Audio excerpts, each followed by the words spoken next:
একদিন সুলাইমান আলাইহিস সালাম জঙ্গল দিয়ে যাওয়ার সময় একটি পেঁচা তাকে সালাম দিল। সালামের উত্তর দিয়ে তিনি পেঁচাকে জিজ্ঞাসা করলেন, তুমি সবসময় একা একা গম্ভীর হয়ে থাকো কেন?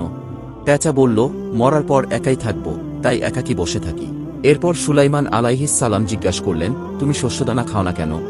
সে উত্তর দিল, কারণ এর জন্যই আদম আলাইহিস সালামকে জান্নাত থেকে বের করে দেওয়া হয়েছিল। তারপর পেঁচাকে জিজ্ঞাসা করলেন, তুমি পানি পান করো না কেন? পেঁচা উত্তরে বলল, নূহ আলাইহিস সালামের কওমকে পানিতে ডুবিয়ে মারা হয়েছিল, এজন্য আমি পানি পান করি না।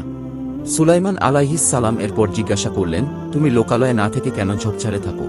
পেঁচা বলল, এখান থেকে আমি বলতে থাকি কোথায় তারা যারা একদিন এখানে ছিল। তারপর পেঁচাকে জিজ্ঞাসা করলেন, তুমি দিনে বের না হয়ে রাতে বের হও কেন? পেঁচা বলল, দিনের বেলা মানুষ জুলুম নির্যাতন করে, তাই রাতে বের হই। সুলাইমান আলাইহিস সালাম বললেন, তুমি যখন ডাকাডাকি করো তখন কি বলো? পেঁচা উত্তরে বলল, আমি তখন বলি, হে মানুষ, আখেরাতের জন্য তৈরি হও।